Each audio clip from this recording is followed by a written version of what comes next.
네, 다음 순서는 요번에 그 책 웨슬리 신약 성경 주석을 5분이 번역하셨는데요. 조금 전에 발표하신 오광석 교수님을 포함해서 5분이십니다. 네, 지금 오광석 교수님은 발표를 하셔서 4분 박사님 나오셔서 번역 후기에 대해서 말씀드리겠습니다. 짤막하게 박창훈 박사님, 김영택 박사님, 김민석 박사님, 이군수 박사님 등단해 주시고요.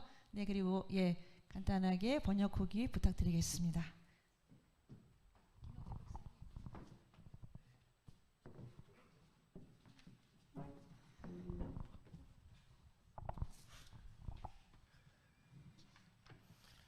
예, 저희가 사실은 번역을 하면서 직접 문장을 읽고 또 느낀 점을 서로 간략하게 체계적으로 정리를 한다고 노력했는데 각자 맡은 범위가 다르기 때문에 느낀 내용들을 좀 적어보자 이렇게 얘기를 했습니다.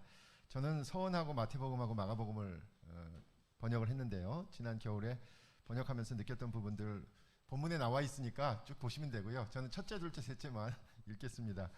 우선 몇 분 지적하셨고 오광석 박사님께서도 쓰신 논문에 그 각주를 보시면 각주 부분에서 상당히 중요한 지적이 하나 있습니다. 그것은 뭐냐면 1763년에 사실은 웨슬리의 그 평신도 지도자들 가운데 시한부 종말론에 빠진 사람들이 있었거든요. 그래서 1763년 연회 때 아주 중요한 그 교리적인 표준을 정합니다. 그것을 모델 디드라고 하고요. 모범 규약, 모범 정관 이렇게 번역해야 될 텐데 거기서 설교집, 그 다음에 대회의록, 그 다음에 바로 이 신약 성경 주석을 참고해서 설교를 만들어라. 이제 함부로 설교 막 하지 말고 아무리 평신도 설교자들이라고 해도 그래서 설교집과 여기 신약 성경 주석이 구약 성경은 안 들어갑니다. 구약 성경 주석은 신약 성경 주석만 들어갑니다. 그러니까 그런 의미에서 상당히 중요한 책이다라고 말씀드렸고요. 첫 번째는 우리 아까 허천혜 박사님께서도 지적하셨듯이 plain truth for the plain people, 이거 아우틀러 박사의 그 논지를 알 수 있게 아주 평범한 사람들을 위해 썼다라는 것이었고요. 두 번째는 수동적인 믿음의 정의를 지향하고 하나님의 은혜에 민감하게 반응하고 참여하는 믿음. 그래서 웨슬리의 아주 중요한 표현인 사랑으로 역사하는 믿음, 이런 말이 자주 반복되고 있습니다. 그렇게 기억하시면 되겠고요. 세 번째는 웨슬리는 신앙생활을 구원의 길로 설명하고 있다는 것이죠. Scripture Way of Salvation이라는 표현 자주 썼는데 아주 흥미로운 건 뭐냐면 마태복음 13장 4절의 씨 뿌린 자의 비유에서 이거를 우리는 어떤 마음밭, 하나의 정해진 사람으로 이렇게 생각하는데 웨슬리는 이것을 과정으로 생각하더라고요. 그러니까 돌밭에 있었을 경우, 그 다음에 길거리에 있었을 경우, 더 나가서 가시떨기 사이에 있었을 때, 좋은 밭에 있을 때 이렇게 성장하는 걸로 얘기하고 있었던 것이 상당히 흥미로웠습니다. 그리고 이 과정은 단순히 전진하는 것만이 아니라요, 뒤로도 갈 수 있습니다. 그래서 그 만달란트, 백데나리온 그 이야기를 하면서 만달란트 그 탕감받은 사람 잘못하다가 어떻게 되는지 봤지, 감옥에 다시 가지 않느냐, 뒤로 나자빠질 수 있다, 조심해라, 이렇게 얘기합니다. 그러니까 예정론자들하고는 정말 다른 이야기를 하고 있고요. 네 번째는 자연신학의 가능성을 좀 봤습니다. 예를 들어서 마태복음 2장 1절에서 동방박사들을 이방인의 첫 열매다. 우리는 고넬료 얘기하지 않습니까? 근데 동방박사 얘기를 하면서 그렇게 얘기하고 있고요. 또 마태복음 5장 33절의 산상수훈 부분에서 마음이 청결한 자에게 주어지는 약속, 하나님을 볼 것인데 이런 표현을 썼어요. 모든 것 가운데 하나님을 보는 것. 저는 이게 상당히 자연신학적인 어떤 요소가 있다라는 생각을 갖게 됐습니다. 다섯 번째는 그리스도인들의 연합을 얘기하고 있는 이야기가 제가 발견했고요. 마지막으로는 오순절에 대한 해석도 신약성경 주석에서 찾아볼 수 있었습니다. 성령과 불러주는 세례가 오순절날 성취되었다라는 표현도 있었고요. 마태복음 9장 1절에는 하나님의 나라가 권능으로 임한 것을 볼 자도 있느니라 라는 이 본문을 해석하고 있는 데에서도 그런 것이 있고, 특별히 재밌는 게요, 제일 마지막에 제가 번역한 게 마가복음 제일 마지막 부분에 16장 17절 기적에 대한 이야기가 나오는데 웨슬리 당시에 신학을 가리키다가 못 걷는 사람이 걸었다, 뭐 이런 표현도 있어요. 그러니까 상당히 기적에 대한 긍정적인 내용도 나오고 있습니다. 그래서 제가 느낀 것은 웨슬리 신약성경 주석을 통해서 이런 신학적인 암시나 착상이나 단초를 아주 간략하고도 예리하게 묘사하고 있기 때문에 우리 웨슬리안 학자들이 목사님들께서 이 신약성경 주석을 통해서 설교를 더 풍성하게 만들어 가실 수 있다라고 생각합니다. 이상입니다.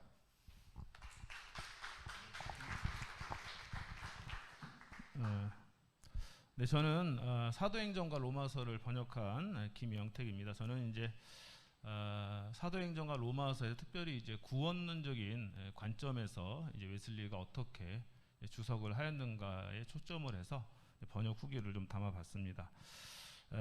특별히 이제 구원론적 관점에서 웨슬리는 인간의 영원한 운명에 관해서 이제 칼빈주의자들이 자주 인용하는 구절들이 있는데 그러한 구절들을 이제 재해석을 합니다. 그래서 이제 보다 더 올바른 관점을 제시하려고 노력했던 그런 웨슬리의 모습들을 이제 사도행전과 로마서 주석을 통해서 발견할 수가 있게 되었는데요. 특별히 이제 웨슬리 같은 경우는 회개와 믿음이라는 단어가 나올 때 절대 믿음과 회개라고 이야기하지 않습니다. 회개와 믿음이냐, 그러니까 회개하고 믿는 것이냐, 믿음과 회개냐, 이게 말장난 같지만 우리가 또 목회 현장에서는 그냥 혼용해서 씁니다. 근데 신학에서는 상당히 중요한 것입니다.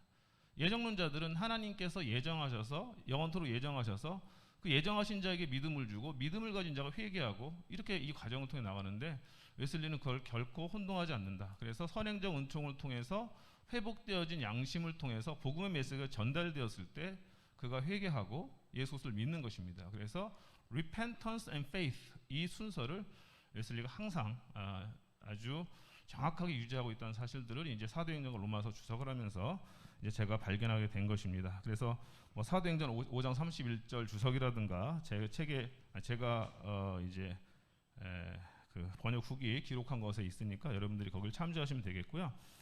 그래서 이러한 이제 웨슬리의 그 구원론에 있어서 이제 선행은총론이 굉장히 중요하게 작용을 하는 것을 볼 수가 있습니다. 그래서 죄사함이라는 것은 하나님의 단독적인 사역인 것이 분명합니다. 하나님이 죄를 용서하시지만 그러나 회개와 믿음에 있어서 웨슬리는 cooperate 이라는 단어를 의도적으로 사용함으로 인해 가지고 하나님의 은총에 인간이 협력적으로 반응해야 하는 것을 보여주고 있습니다. 그리고 이제 예정과 예지에 관한 말씀들도 이제 있는데요. 특별히 이제 그 예정론적인 구절이 생각되는 사도행전 9장 15절 같은 경우에 보면 이 사람은 내 이름을 이방인과 임금들과 이스라엘 자손에게 전하기 위하여 택한 나의 그릇이라. 그래서 택했다는 거 예정론적으로 이제 설명할 수 있을 텐데 웨슬리는 여기에서도 이 구절이 누군가를 영원한 구원과 영원한 멸망으로 이중적으로 선택했다고 결코 말하는 것이 아니다. 누군가를 하나님의 사역을 이루기 위해서 무조건적으로 선택하는 것은 부정할 수 없지만은 이것이 인간의 영원한 운명을 결정하는 무조건적 선택 교리로 해석되어서는 안 된다. 그렇게 웨슬리는 이제 이야기를 하고 있는 것입니다. 그리고 또 예정론적 구절로 또 여겨지는 사도행전 13장 48절 보면은 이방인들이 듣고 기뻐하여 하나님의 말씀을 찬송하며 영생을 주시기로 한 작정된 자는 다 믿더라. 그래서 영생을 주시기로 작정된 자가 있는 거 아니냐? 이거 굉장히 예정론에서 이제 강하게 주장하는 건데 이제 그것에 대한 웨슬리는 미리 예정되었다고 말하는 거 아니다. 그리고 복음이 그에게 전해진 그 순간에 그가 믿기로 했을 때 하나님은 그를 그 순간에 구원하시기로 작정하시는 것이다. 이제 그렇게 웨슬리가 해석을 합니다. 그 논리적인 순서는 여러분들 그 자료지 74페이지 1번부터 6, 7번까지 쭉 웨슬리가 논리적인 순서를 통해서 말하고 있으니까 한번 읽어보시면 될 것 같습니다. 그리고 이제 뭐 계속해서 사도행전 로마서에는 칭의의 개념, 성화의 개념 웨슬리가 분명하게 이제 밝히고 있고요. 뭐 때로는 또 도덕법과 의식법 있습니다. 그리고 제가 주목한 거는 웨슬리가 이제 사랑에 대한 하나님의 사랑의 보편성을 이제 강조한 것입니다. 그래서 하나님은 어떤 특정한 사람만을 구원하시기로 결정하신 것이 아니라 하나님은 모든 사람들이 구원받기를 원하신다. 그래서 어떤 특정한 사람들만을 구원하시기로 미리 정하지 않으셨다 하는 그러한 웨슬리의 이제 성경 해석들이 상당히 많은 것을 볼 수가 있습니다. 그래서 하나님의 사랑에 대한 보편성을 웨슬리는 사도행전과 로마서에서 많이 강조했던 모습을 우리가 볼 수 있어서 우리의 목회 현장 속에서도 정말 하나님이 얼마나 많은 사람들을 구원하시기를 기뻐하시는가를 웨슬리의 주석을 통해서 살펴볼 수 있다고 생각이 됩니다. 이상입니다. 감사합니다. 네.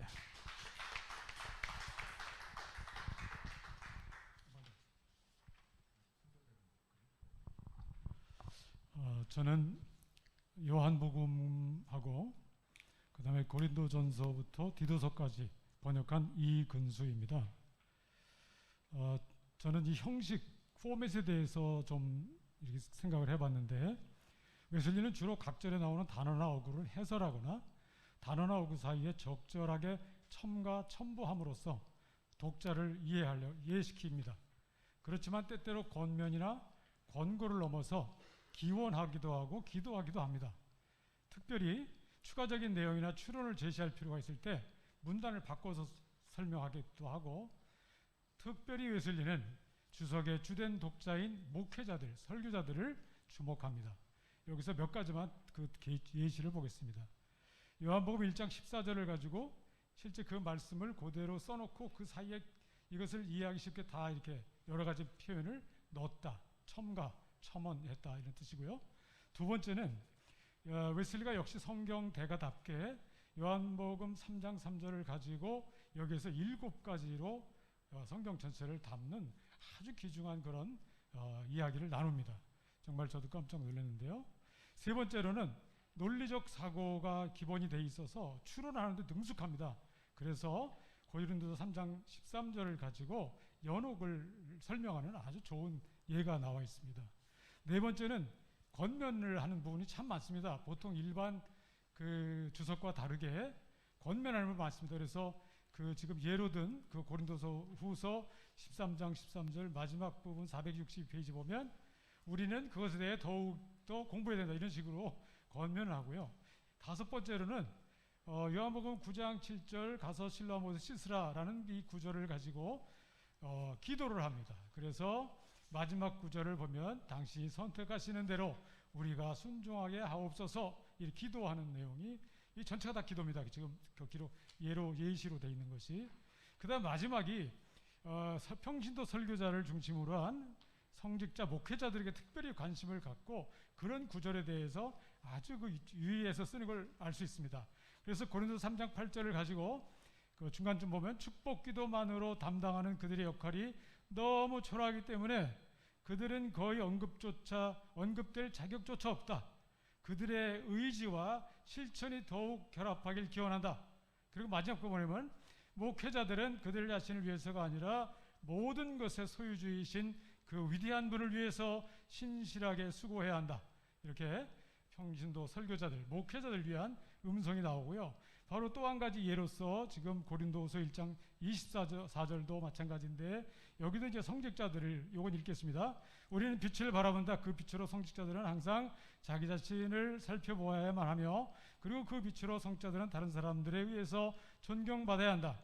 성직자들에게 맡겨진 신자들의 믿음을 지배하는 자가 되려 하지 말고, 또한 그들 자신의 권위로 그들이 믿을 것이나 혹은 그들이 행하게 될 것을 명령하는 권한을 가진 자가 되지 말고 그들의 기쁨을 돕는 자들로서 그들이 믿음과 경건에 있어서 앞으로 나아가도록 도와주는 자가 되라. 이러한 관점에서 성직자의 직분은 얼마나 정감 있어 보이는가. 그리고 사람의 행복에 대하여, 우리 책자 앞에 명언에도 나옵니다. 행복. 사람의 행복에 대하여 그들의 직분은 얼마나 우호적으로 보이는가. 그러면 성직자들의 직분을 조롱거리와 멸시거리로 만들려는 사람들은 하나님의 진정한 자비심으로부터 얼마나 멀리 떨어져 있는 것인가. 이렇게 대단히 그 성직자들에게 포인트가 주어져 있는 점을 저의 마음속에 번역하면서 음성으로 들려왔습니다. 웨슬리 신학을 보통 우리가 이제 theology라고 안 하고 divinity라고 많이 표현하는데, 웨슬리 신학이 spiritual divinity인 것처럼 웨슬리의 성경 주석도 주석에서 설교까지 담고 있다. 즉 지식만 있는 게 아니라 지식에서 실천까지 이른다. 웨슬리가 18세기 영적 부흥을 주도한 동력이 바로 성경 말씀임을 다시 한번 실감했습니다. 감사합니다.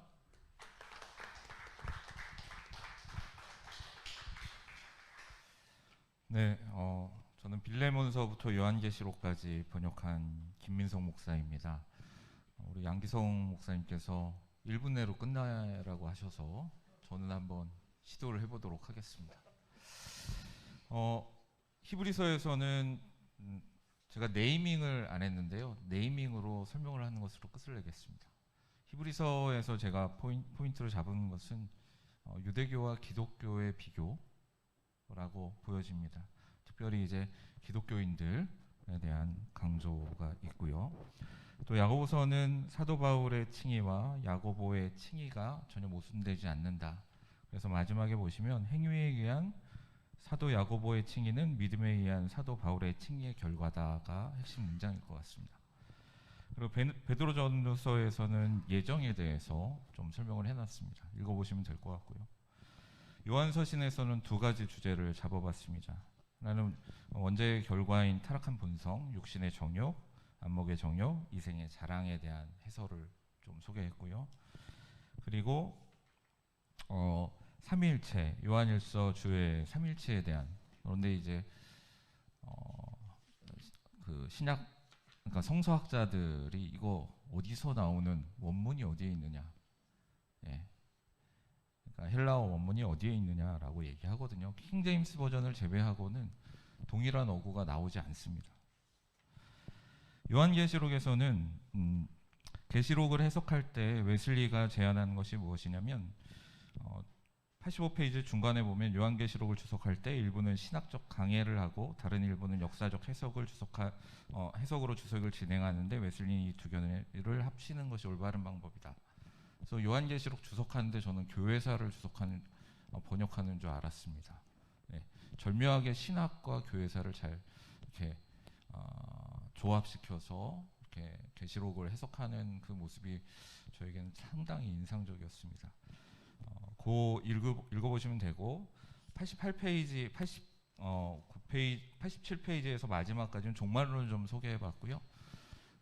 제가 이제 랜디 매덕스 교수와 베리 브라이언트 교수랑 그 종말론을 공부할 때 사실 19세기 패러다임으로 웨슬리 신학을 본다라는 것은 웃긴 거지만 사실은 정확하지 않죠. 세대주의의 구분으로 한번 어떻게 뭐가 맞을까? 루터나 칼빈 같은 경우는 무천년설인데 웨슬리는 뭘까? 후천년설에 가깝지 않을까라는 그냥 농담삼아 그런 이야기를 좀 했습니다. 읽어보시면 될 것 같고요. 다만 한 가지 이제 아까 연옥을 폐기하셨다. 예, 맞습니다. 그런데 이제 영혼의 중간 상태, 하데스라는 것이 영혼의 중간 상태를 이야기하는 것입니다. 음부. 그래서 중간에 보시면 사망과 음부도 불못에 던져짐으로 영혼이 폐기된다라고 웨슬리가 해석하고 있는데요. 왜냐하면 보편적 부활 후에 의인도 악인도 더는 죽지 않으며 그들의 영혼과 육체들도 더는 분리되지 않기 때문이다. 그래서 천국과 지옥과는 좀 다른 개념으로 하데스를 이야기하고 있고요. 의인이 거하는 데는 낙원이라고 웨슬리가 불렀고요. 악인이 거하는 데는 따로 명칭을 소개하지 않았지만 여기 보시면 다만 전통적으로 불의한 영혼이 거하는 것처럼 이거 제가 잘못 썼습니다. 타르타루스. 그래서 중간에 보면 AT인데 TA입니다. 바꿔주시면 되겠습니다. 지금까지 저는 이만 마치도록 하겠습니다.